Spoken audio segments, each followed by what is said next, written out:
For me, what it was is just like a lot of understanding of my identity and who I was and how I fit in the Caribbean community. I didn't know how to explain it to my friends. I didn't know how to explain it to myself. Like a lot of my friends would be like, I just remember this, like even when I was young, and we obviously didn't have like the terminology to be able to explain these things to each other, but they'd be like, oh, you're Caribbean, so you're Black. And I'm like, no, I'm West Indian. My family's from my ancestors are from India. Like I didn't know. I literally was like explaining it that way until I came across this term as like, I'm an Indo-Caribbean woman. And what does that mean? And what does that look like? And how much more, like for me, that gave me the confidence to be in different spaces and not feel like, when I have to fit into that box of like, I love to eat curry every day and I listen, like, I dance Bollywood and I do this and I do that and whatever, whatever that looked like as an Indo-Caribbean woman. I always say it's like, that's what I thought when I would use the word Kuli a lot. I don't use that word anymore because it was a derogatory term through the indentureship. So I don't use it unless I'm having conversations like this. But for me, like it helped me understand what my placement was in my own overall community, that West Indian community, because now I know what I offer, what I bring to the conversation.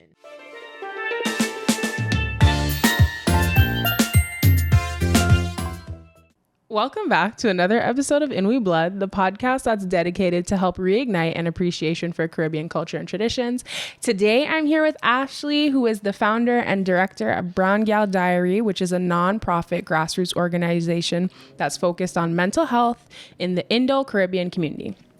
Thank you for being here today, Ashley. Thank you. Finally. I know we've been trying to organize this for a while, and it was just whatever, like all in God's time. I was just about to say that, God's timing. Yeah. So can you tell me a little bit like about Brown Gyal Diary, how you guys got started and then moving into, the space that you're in today? Yeah. So, really Brown Gyal Diary started years ago, like in I guess it is a long time ago now, 2019, when I had my son. I was just like going through a time where I was just trying to figure out like who I am. And when you become a mother, you know how it feels. When you become a mother, you're kind of like, where am I in life right now? Like, what is going on? I was also very young. I was like in my early 20s, and I was like trying to figure it out, get it right. So I was talking with one of my mentors. We sat down, we had a meeting at Starbucks, and I was just like, I want to create something. I was always passionate to be a part of the nonprofit community. So I knew I wanted to do something there. So at first I was kind of thinking like maybe something for like the South Asian diaspora, because that was the only way I knew how to define. So I was talking with my mentor, and I always was passionate about being a part of the nonprofit space. Like from a very young age, I was a part of a program called Lost Lyrics. I was actually a rapper. What's the program called? Lost Lyrics. Okay. I was a rap. I legit, like, I used to perform all over the city through the organization. It was like a hip hop organization. That's so cool. And I did spoken word, I did poetry, and that's kind of like how I got into like the social justice space, like hood politics, all those different things. And then we sat down, we had a conversation, and first I wanted to do it as a part of the South Asian diaspora because that's all I knew how to define myself. And we started to do more research, and we kind of started to uncover like that Indian Caribbean identity. And I kind of got more into that and realized there were a few organizations. Shout out to Lotus. They were one of the first organizations that I came across and kind of like striked my passion to create something like Brown Gyal Diary. So first started off as Brown Girl Diary, and we were just creating a space. It was programming around like Caribbean music, Indo-Caribbean arts, and what that looked like, and how can we basically like transfer what we know through the theory of our culture into like arts and music. So I got a grant with Artreach. I ran that, and then after that I was dead. Like it was dead. Like there was nothing else going on. And I started to build the IG, and I put together a group of women, and we just started blogging together, and that's kind of just how it grew. Okay. So in terms of like the blogging and stuff, like what were the things that you guys were talking about in the blog? Everything when it comes to Indo-Caribbean identity in the Caribbean community. I think when you think about Indo-Caribbean identity, now it's becoming like people are becoming more aware of that term and what that means, and to even call yourself Indo-Caribbean, right? Like before, when I was in high school, and this is really where the passion came from. When I was in high school, and I'm sure a lot of Indian Caribbean people have gone through this, as an Indian person, well, we know the Caribbean is filled with people from all different parts of the world, right? That's what the Caribbean is. And as an Indian person, you're kind of like, there's so much Indian culture in our identity and our upbringing, and then there's so much like West Indian culture, and you merge those two and you come to somewhere like Canada where you're not really sure how to define it. Because if you went back to Trinidad, you're the Indian girl, you're the Indian girl, you're this, you're that, right? It's very normalized, and it's not as misunderstood is when you come to somewhere like Canada. So for me, going through high school, all of my friends were basically Afro-Caribbean. When I went to high school, that's when I started to kind of be like, I want to be a part of this Indo-Caribbean community because I didn't have any friends in that space. And I felt like I needed to be. And I felt like there was this box that I had to fit into, but I didn't fit it. My parents grew up here. My parents were very like westernized, I guess you could say. And they grew up like listening to a lot of dance hall, a lot of reggae, a lot of soca, and not much chutney was played in my home. So for me, it was like, where do I fit in this space where all these people are like going to temple all the time, or all these people are like, you know, like listening to chutney music and Indian music and watching Bollywood movies. And yeah, I did that, but it wasn't a core part of who, it was a part of who I was, but it wasn't a core part. And a big part of Indo-Caribbean identity as what I thought had to be that. And I wanted to create a space where you didn't feel like you had to fit into that box. That is so cool. I remember growing up, like I always had like identity, like conflict issues. Yeah, identity crisis. All of my cousins were visibly black, and they would make fun of me because they would be like, oh, like Kiana's Indian or whatever. And I'd be like, I wouldn't understand. As a little kid, like I looked so Indian. Like Indian people would stare at me, and then I used to be mad at them because my cousins would make fun of me for looking Indian, and then Indian people would think that I was Indian. But like everywhere I look at my family, everyone's black. You know what I mean? You look mixed though. Yeah, like Trini say that I'm Dogla. So the half and half. You could be. Yeah, no, 100%. Like my mom's side there's definitely like mixed blood on that side. And then my dad's side, they have like, even like my great grandfather, he was like Buck Indian, which is like native Guyanese. So there's like, there's like a mixing on both sides that's happening with me. Right. But that's the cool thing is just like when you think back to things like a big part of BGD when we first started wasn't about like mental health and mental wellness like it is now. It was all about like culture and identity and understanding that piece. Like I feel like it was a journey, right? Mm-hmm. Where like at first you were uncovering what that looked like, who we were, because we had no history. Like Indo-Caribbean or Indian indentureship only dates back to like the late 1800s. Like 1800s, 1900s, right? And like the last ship of the indentureship only came in like the 1920s, right? Like some of our grandparents and great grandparents were from India, or were from Sri Lanka, or were from Pakistan, and they're here now, right? So like when you think about it, the history is not very far back. No, not at all. Exactly. So like when we think about it, like the Caribbean is now like a melting pot of all these different identities. Like my partner, he is like totally mixed up with different things. Like he's Portuguese, he's Indian, and it's just like really uncovering like what all those identities are. I remember when I was with like the Toronto Carnival, when I was doing Face of the Festival thing, they really kind of made a point to talk about how it's, what do they say? Like it's not race that separates us, it's our culture that connects us, kind of thing. Because the one thing that they probably didn't say it like that, but like the one thing that we have in common, despite different racial backgrounds or whatever it is, like we all share that common element of culture. And what I was speaking with earlier with Yolanda when she was here was we were talking about kind of like how there's certain like divisions that happen in the Caribbean community that are like unnecessary, because it's like we all celebrate our things in the same way for the most part. Like the big things, like we all come together for. Carnival, we all come together for. You know what I mean? Yeah, so 100%. How has Brown Gyal Diary been received by the Indo-Caribbean community, would you say? I feel like what it is, like when we say that, right? Because it's true. Like I have got a lot of pushback in some areas where it's like, well, we're all one, right? Which is true. But at the same time, like in Indo-Caribbean culture, or you practice certain things or you do certain things, you are attached to your, like the displacement, like the diaspora, right? Like you are attached to still that Indian culture. Like we practice, like if you are like Hindu and Indo-Caribbean, you practice a lot of things that came from India, right? Like my grandpa would teach us like different things about what his family would teach him.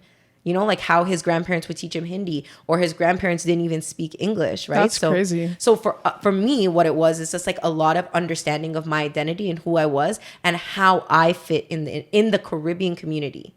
I didn't know, right? A lot of my friends, like I didn't know how to explain it to my friends. I didn't know how to explain it to myself. Like a lot of my friends would be like, I just remember this, like even when I was young, and we obviously didn't have like the terminology to be able to explain these things to each other, but they'd be like, oh, you're Caribbean, so you're black.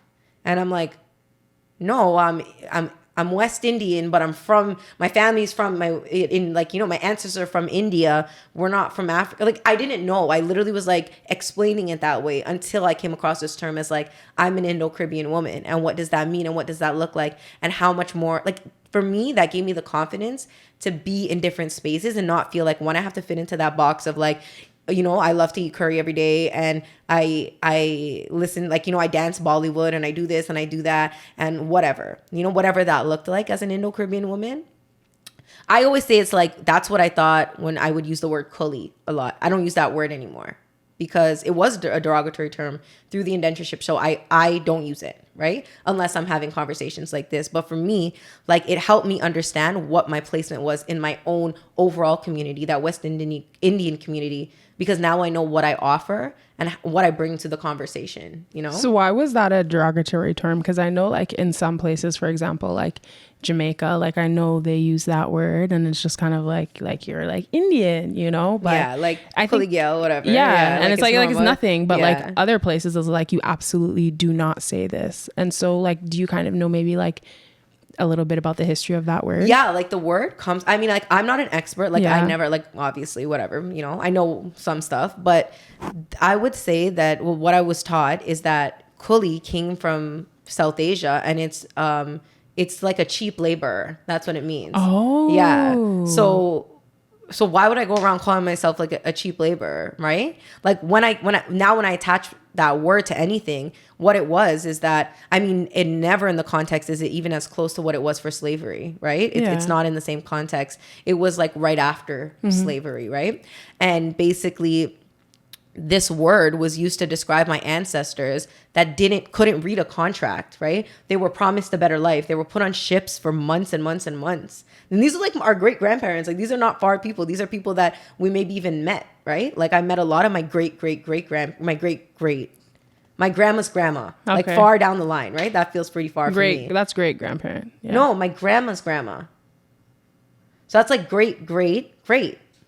Girl, what? Yeah, I met my grandma's grandma. Your grandma's grandma. I met my grandma's grandma. Oh, your grandmother's grandma. My grandma's Okay, because I'm thinking your grandmother's mother. I'm like my Aji. Yeah, like I met her. Oh, Aji. What's that? That means like I think I could be wrong. We called her Aji, so I would assume that's my grandma's grandma. Like, I guess it was like a respect thing. So, but yeah, so basically, that's the word that was being used to describe my ancestors who couldn't read, who couldn't write, who couldn't understand contracts, who were now stuck in this country, who were either, if they went back to their country, they weren't accepted now, right? So now they're living on the streets, or they were killed, or they were raped, or they were beaten.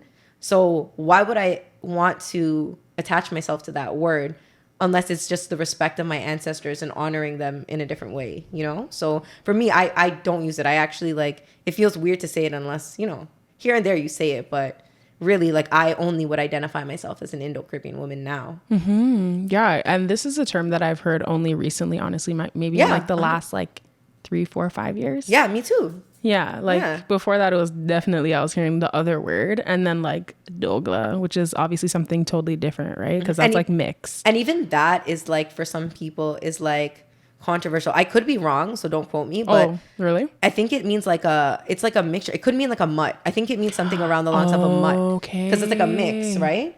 It's something like that. I know. All these labels are controversial. Yeah, but like the thing is, like, it's also like it's used so loosely when you go back home, right? Like, oh, the Kuli Gyal, the Dougla girl, or the Dougla guy, like whatever, So if for us, even over here, like, I feel like when you go to Trinidad, you don't hear Indo-Caribbean a lot. No, absolutely not, because that's just, it's like, they're not 2 times removed though. Like, we are 2 times removed, right? Okay. Check out that book, by the way.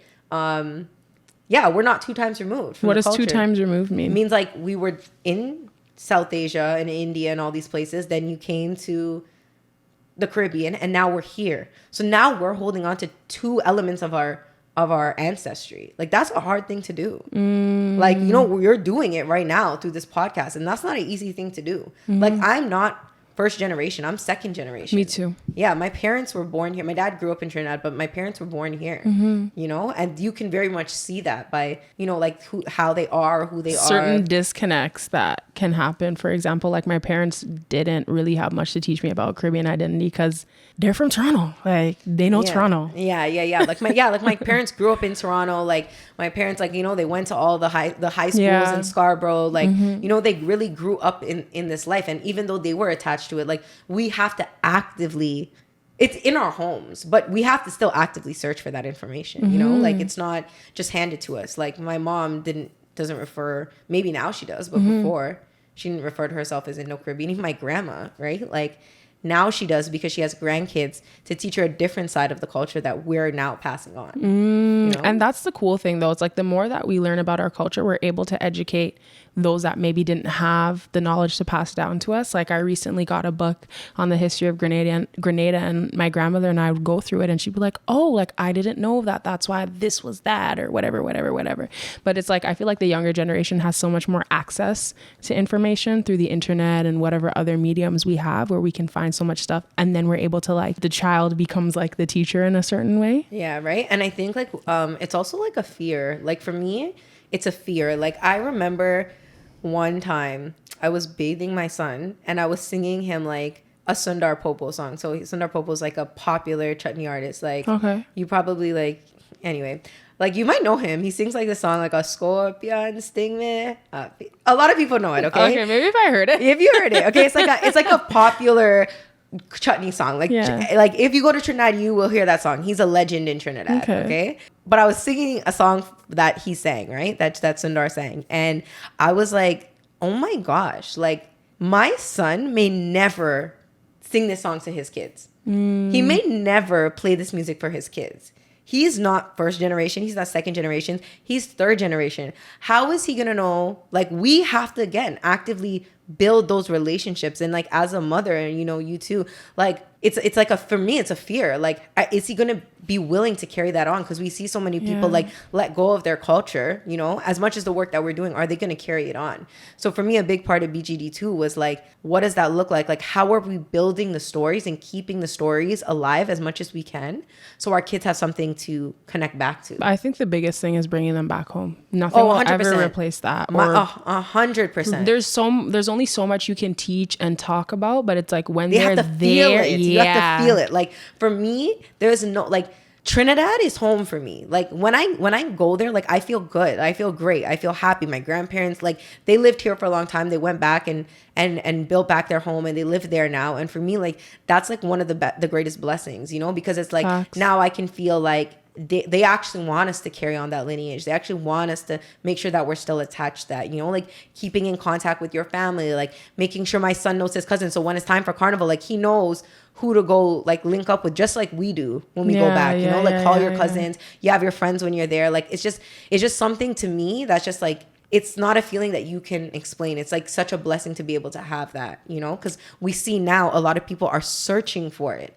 Like they're searching for that connection, you know, like how can I get to that, or how can I have that? And it's like you literally have to go back home. Yeah, you have to go. There's no other question. Like you have to go, like, you know, you have to like let your kids be free in the space. Oh my like, gosh. Isn't it so cool to watch them just be free? My son is just like a different person when he's there. This is what I was talking about earlier today. I watched my son step foot in Grenada and he just became such a big boy. Yeah, it's just like, what? Oh, I don't need a car seat. Just like big I don't need boy. a car seat. Like, how did they know they don't need a car seat there? Just like, live how did life. they know that? Like, They're I in don't the understand. bush. I'm like, yeah. Bathing in the bucket, bathing with cold water. Like, God forbid the kid has to, like, I would never bathe him in cold water, obviously. You know, you have to boil the kettle and do the mix. But like, yeah, like, you know, you go there, like, it's just an experience. Like, I remember growing up as a little girl, like, and I didn't realize how much I would have appreciated it now. Yeah. How much my grandma, like, took me back to Trinidad. Whenever she could, she would. And, like, those are, like, core memories of my childhood. Like, certain members of some of my family members, they don't have a ton of money in Trinidad. Like my uncle like made this tin pool. Like I don't know if it was sanitary, but he did it anyways. Like he made this huge tin pool. You guys had a good time in there. Yeah, me and my cousin, we were like in there playing like 7-8 years old, like just living. And, you know, like these are still relationships that I have now that like really I feel like are also such a big part of like my Indo-Caribbean identity. And also like my grandfather who passed away, like he was big on that. Like he was big on making sure we understood our culture, you know, like he went his whole life like not really practicing too much religion, but when he passed away, like that was a big thing for him. He wanted to make sure that we had that, you know, he wanted to make sure that we had Hindu weddings and we practiced the culture and we practiced the experience, like things like that you don't really realize are so valuable to like carrying on the torch. And a lot of times you don't see that kind of representation in media when from like the diaspora, when we're thinking about the Caribbean. A lot of times we see like an Afro-Caribbean perspective, right? Yeah. Like the Indo-Caribbean perspective is like minimalized, and it's not to say that it doesn't exist, but it's so interesting to talk to you and hear about. There's so many elements to that like Indo-Caribbean culture, and it's like there's religion, there's language, there's this, there's our songs that we have, like, you know, there's a whole genre of music. It's so interesting to hear. And so like, what would you say is like maybe for somebody who never knew how to like explain who they were because they're like Indo-Caribbean, they didn't know if they should identify as like Black or something, like what are some like maybe like some tips or some resources or something maybe that you would want to share? Well, Brown Gyal Diaries website. Of course. Okay, make sure you guys check that out. Like, no, but honestly, there's a lot of blogs. And like the biggest thing that I always think when it comes to Indo-Caribbean identity is it's still being defined. Okay. Because there is no real definition, right? There are certain elements of what it means to be, what is attached to Indo-Caribbean culture, right? Like the like understanding like our like the traditional dancing. I don't practice any of it, but like obviously I learn about it and hear about it. But like the traditional dancing, the food, how to cook the food, how to do this, how to do all these different things. And like one thing that I learned through BGD is like there's no way I could have built BGD on my own. There's no way. It's not physically, I don't think anything is built on our own. Never. 100% I want to start by saying that. But secondly, BGD is like, the foundation is community. It's the community stories. Like we need to work together to actually document this together because again, there's not many books. There's not many stories. There's not much understanding. Like you and I, we both probably came across this term only 5 years ago. You know what I mean? Like I only just started identifying as proudly as an Indo-Caribbean woman in the last 2 to 3 years. You know, like it was very awkward for me to say even when I first started BGD. So for me, it's like building the community stories and just like educating yourself on what Indo-Caribbean is, like as an Indo-Caribbean, but also even like as any Caribbean person, because it's all elemental. Like we all come together as one, right? And we have to respect everybody's culture and everybody's identities. Like, you know, there's Portuguese Caribbean people, there's like Chinese Caribbean people, there's everything. If you go to the Caribbean, everybody is from somewhere, right? And that's what happened. That's our history. Like that's how it was built. So like understanding like those experiences as an Indo-Caribbean person and where we come from and who we are, it's still being built. So just making sure that you educate and understand, like you are an Indo-Caribbean person, yes, but you're a part of something much bigger, which is the Caribbean. Yeah. And that's a definition on its own, right? And that's where we come together. Like Carnival can't exist if we don't have all these different parts of Carnival, right? Tassa, chutney, like Calypso, all these things come together and all these people are working together to make music, to do this, to do that, right? Like that's why you see like people like Ravi B now collaborating with soca artists, or like Ravi B literally creating soca songs, right? Who's like a chutney artist, right? So I'm sure you know. I know. I've heard the name before. Okay. Yeah. Like, do you know who that is? Do you know who that is? But yeah, no, like the thing is like you see it a lot, right? You see like Nyla Blackman's even talked about it a little bit about like the connection to like chutney and this and that. And you hear it in some of the soca songs, right? You know, like how would you come beta, come like, you know, I used to love off that like, song. You know, like Dullahan and I be a Dullahan, like, you know, like, or whatever, you know, like those like Dullahan, Dullaha, those are all like Indo-Caribbean words, but because it's like a melting pot. So what language is it coming from? I think it's so interesting to have this conversation about identity because I think a lot of people, you know, whether I don't think it's particularly an issue if you know, like you're just like Afro-Caribbean, but I think when it's like, there's like a mix or Indo-Caribbean and things that are not necessarily as represented in the same way, you kind of need that community to be like, hey, no, like, yo, you're not alone. You know what I mean? Exactly. And I think that's such a big part of it. Like, you are not alone. And I feel like a lot of Indo-Caribbean women are not alone, because there's so many stigmas and experiences that are attached to Indo-Caribbean identity that I don't know.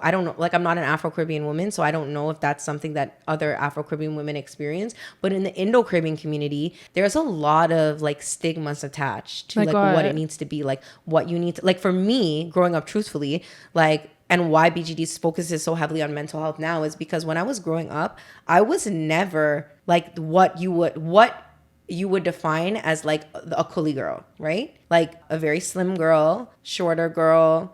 I mean, obviously I was respectable, but there was just a standard of who you needed to be and what you needed to look like that I didn't fit. I was darker. I was bigger. I always struggled with my weight.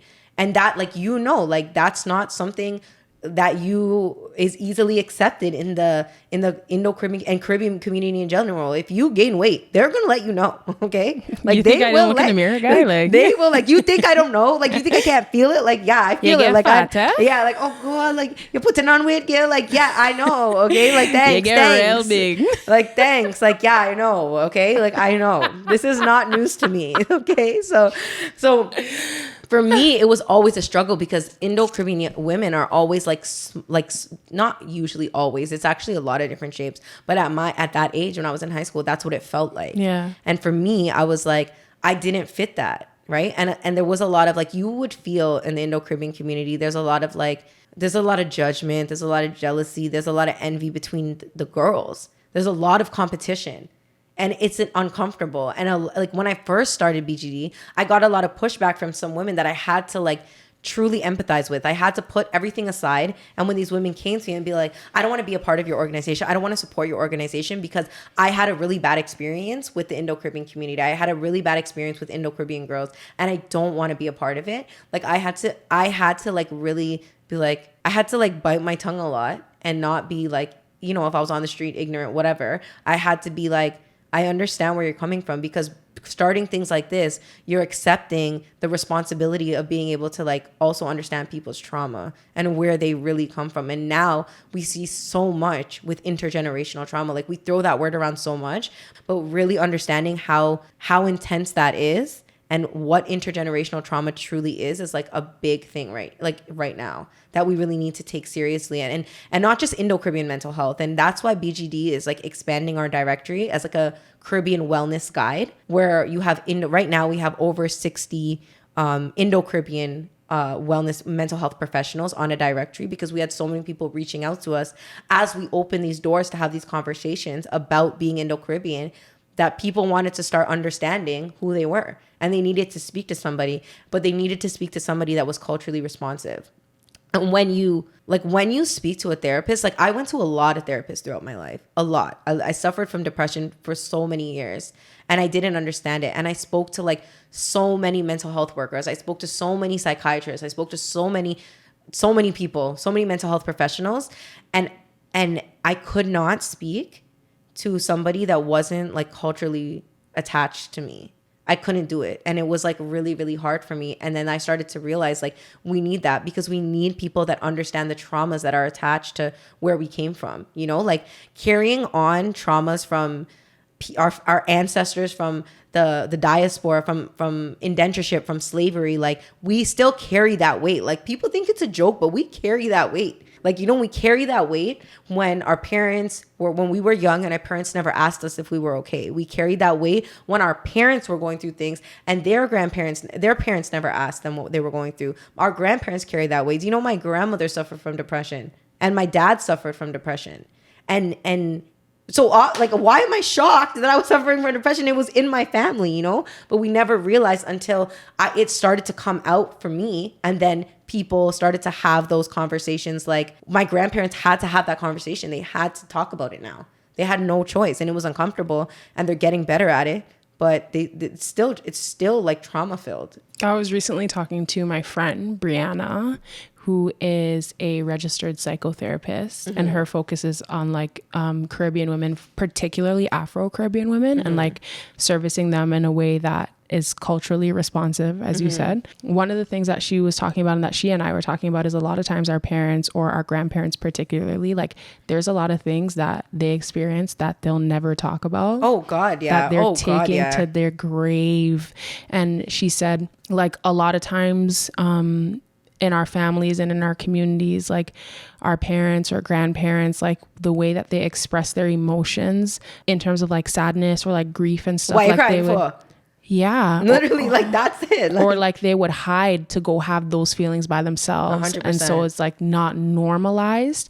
And so It's not sometimes people normalized. don't know how to navigate their own feelings. And I always say, like, my mom was very transparent with like everything. So Yeah, it's like true. that's Yeah, not mine too. necessarily like an issue that I had, but like I see it in different people's communities, like or like particularly in the Caribbean community, where sometimes people can't like go to their parents and like talk about their feelings. You see it so much. And like, again, back to the directory of like why we're expanding into Caribbean wellness is because it's twofold. We do need to talk about it. Yeah. But how can we just expect people to just jump into a conversation with a stranger and talk about their feelings? It's like, that's crazy. And Caribbean especially with our families, you know? culture, it's like, don't tell nobody your business. 100%. And the thing, and which I wish I can truly empathize with, you know, like now when I think back to different conversations I had with my grandparents or the fights I had with like my dad and stuff like that about mental health and about these different things. Like, you know, I think back to this one moment when I was really depressed and my dad told me, like,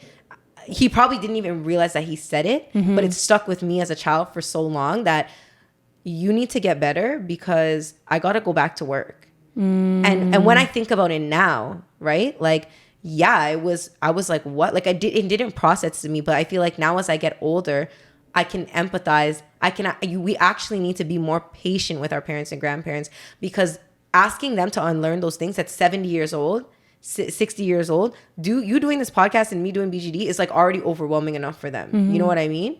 So really like finding way, like, so anyway, this directory, wellness, whatever, we are creating like another format where it just shows people other ways to take care of their wellness that is maybe not particularly speaking to a therapist. Okay. Because that's a big jump for somebody. 100%. Not everybody is ready to go sit down with a therapist and talk about their feelings. They don't even know how. I don't even know if I'm ready personally. Like, Yeah, like, sometimes I feel like, it feels what? icky. You don't know what to say. Like Yeah. when someone comes to you and is like, okay, so what do you want to talk about? I don't know. Like, I'm sad. Okay, why? I don't know. Like, I don't know. Like my parents, I never got licks, but maybe once. But like, you know, like maybe like our parents and our grandparents, they got a lot of licks, and you don't even realize like how like painful that probably was for them. You know what I mean? So for me, like for my team, the biggest thing was like, how can we create another alternative for people that just want to just be connected to themselves and might find other ways in doing that, like yoga, or, you know, like reflexology is one of the things that we did, or like,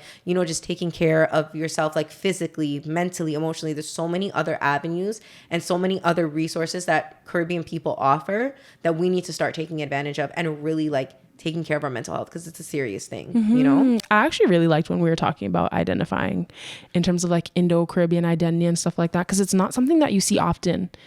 Like when you hear about the Caribbean, when you see the Caribbean, just when I think about media and stuff like that, like so often, I particularly think so often you don't see like Indo-Caribbean experiences. Like when you're talking about like traditional dances and going to like temple and stuff like that, I didn't even know it was that deep. Like Wow, really? I know. thought that, like, and I just think like, not that I think it's a normal thing, but I think like, I thought like Caribbean people knew about it. I didn't know. But that's the thing, like, you know, it's so important for us to like understand as a collective how we can bring light to a space, like in a Caribbean space. You know what I mean? Like, for example, a lot of the Indo-Caribbean women that I connect with, a lot of them, again, are just like, they've either grew up here or they're not connected to their culture, but they want to be so bad. Yeah. And they don't know how to integrate into the Fet culture. They're scared. Like, you know, they're really, really scared. Like, my parents went to Fets my whole life. You know, they're dropping my grandparents' house. They're going out, see ya, fire Fet, this Fet, that Fet. You know, all Fets that we go to now. Like, I'm thinking back at it, like, you know, all these Fets that they need to go to, Cool House, this, that, whatever. Yeah.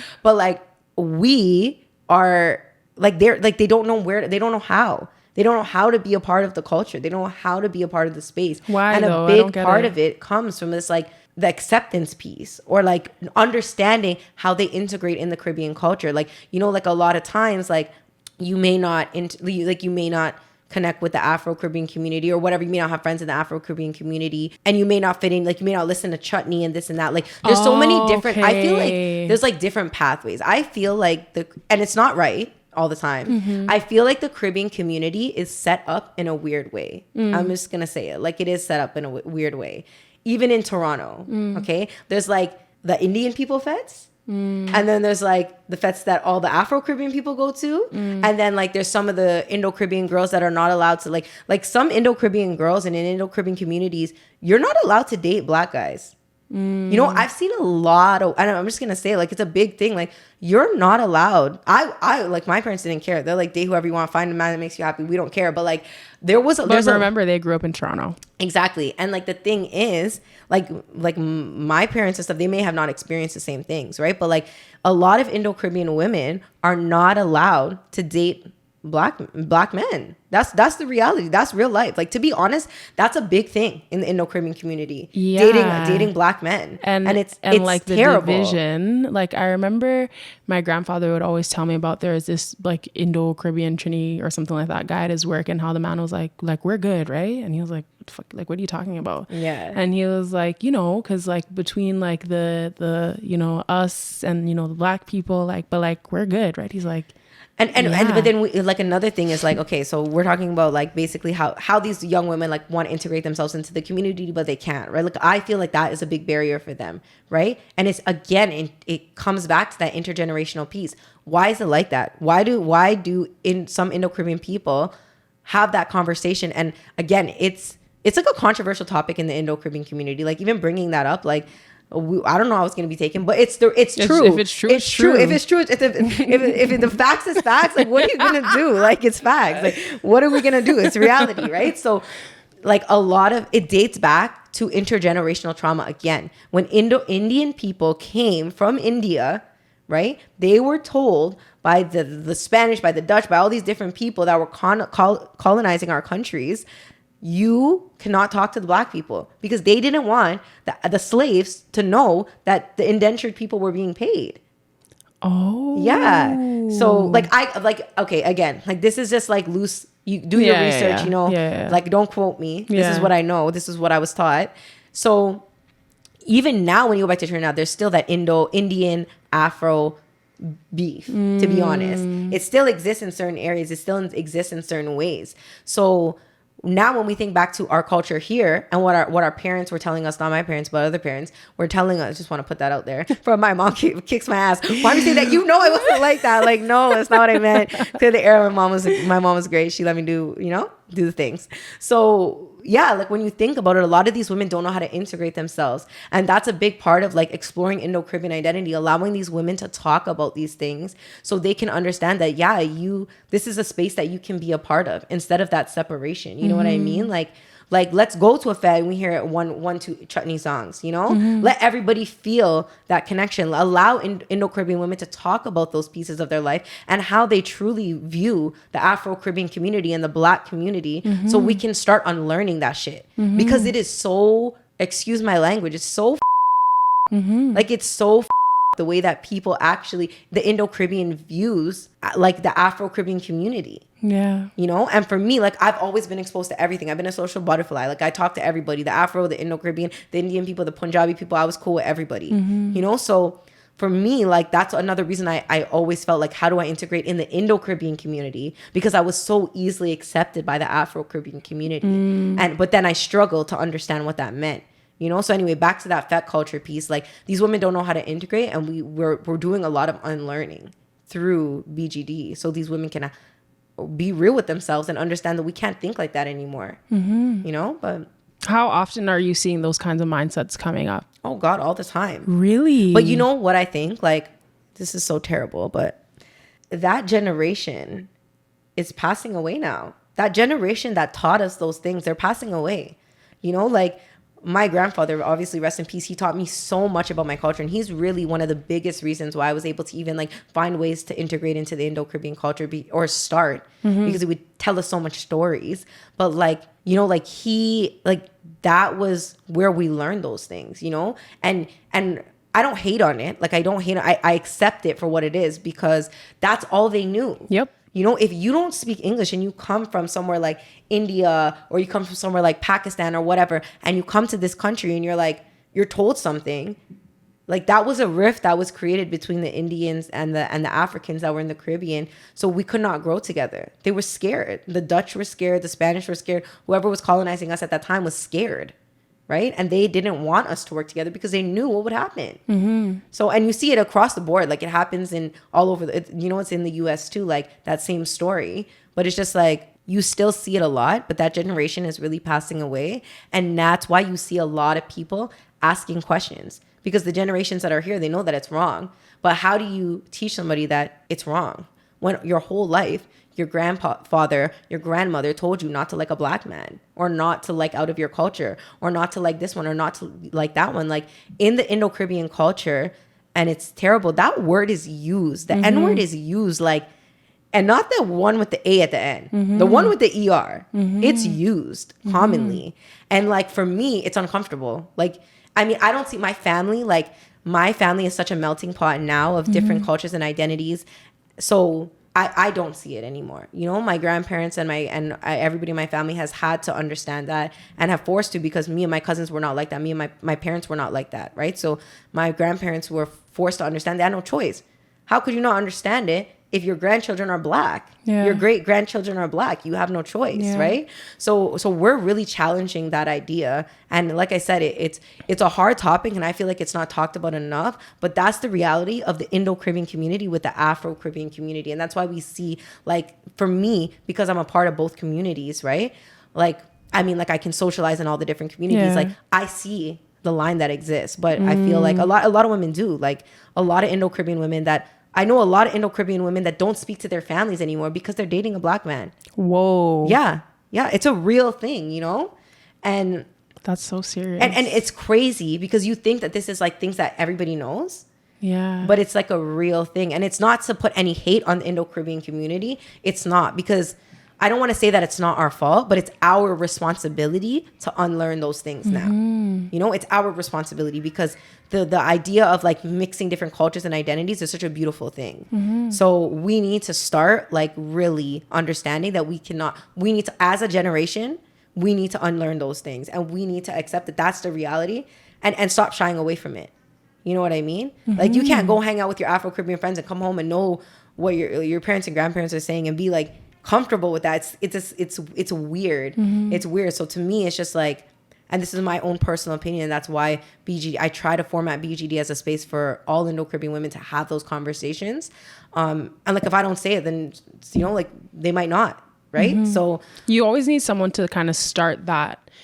It's like the elephant in the room type thing, but like no one knows how to bring it up, right? Exactly. And actually a couple of years ago, like this was one of the first cool things that BGD really did. We worked with Natasha Ramsahai from CP24 to do like a 3-part series on Indo and Afro-Caribbean identities and experiences. So we did like a 3-part series of like Indo-Caribbean and Afro-Caribbean as elders. I think it was like as parents, as children, and like as elders. Like I can share it with you. Yeah, and it was a really cool conversation. Like there was a lot of panelists that came through and just like had that in-depth topic, because it was still new though. So I feel like now the conversation can be even deeper, and it has to be even deeper, because we're battling so many different routes where it's like you need to understand where your grandparents came from, you know, understand, you know, what's the word, like appreciate what they still taught us, and, you know, forgive them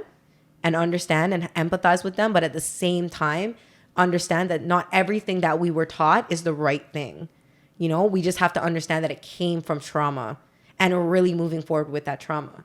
I just feel like this conversation is something that could be a much longer conversation. Every conversation we have, it could be a much longer conversation, like a much longer conversation, and like a deeper conversation with 100%. Multiple like a panel, let's talk about it. Let's talk about it, because like I don't know, it's for me, it's a heavy topic. It's a heavy topic in the Indo-Caribbean community, and it's almost like, where do you start? But we have to start. Like we have to be real about what's really happening in our community, and we love it so much. But a lot of Indo-Caribbean women are facing like a lot of Indo-Caribbean people and a lot of not to like diminish any other communities, Afro-Caribbean communities face a lot more trauma than I'm sure that we will ever have to deal with. But at the same time, like, it's really important for us to understand that, so we know, one, where we fit, two, how we support other communities that exist around us, you know, three, how we, like, what we offer, and like, just like being able to, again, pass that torch, and like, what are we passing and how are we passing it? Are we going to pass on that torch that we continue to refer to Afro-Caribbean people as the N-word in private and then be friends to their face? Or are we really going to teach our kids that that's wrong? You know, like, some people, like, again, I'm very thankful that my family is very open to all ideas, and I never had to really go through that. But, you know, like, it's the reality that I say. I feel like it's still my responsibility to have that conversation, you know? Yeah. So where can people find Brown Gyal Diary? You can find us on Instagram, the Brown Gyal at Brown Gyal Diary. We're on Instagram, we're on Facebook, we're on LinkedIn. We're not really on LinkedIn, but we're on there, so you can follow us. But yeah, just like really on social media, we do host a lot of events. You know, we've done events like the brunch. We do a marketplace, and the marketplace is specific to like a Caribbean melting pot where we have all Caribbean vendors, and it's really amazing. It's like a really good vibe. And this year we have a lot of other things coming out where we just have like Indo-Caribbean and Caribbean women just coming together for like yoga or arts or just things to just like really breathe and just take care of your wellness. Yeah. Thank you so much for being here. And thank you for the conversation. I feel like, I hope that it'll teach people different things, you know, things that they never knew. Because again, really the podcast is me learning and sharing as I learn. And so I thank you for coming here. That. And I think you're like very open to that. So I appreciate it. Yeah. And I thank you for coming here and just being real. You know, not everybody would be ready to do that, or what might come with man. That. I'm just kidding. Yeah, no, we have to have the conversation. We have to have the conversations. We have to like be ready for it, and we have to like, somebody has to do it. Just like you started in Blood, like somebody has to do it. Yeah. So, you know, like, again, I don't know how the Indo-Caribbean community will take it, but I think it's an important part of like just really like pushing forward with that community and like bringing us all together, you know? Thank you so much. This was really good. Thanks. I love you.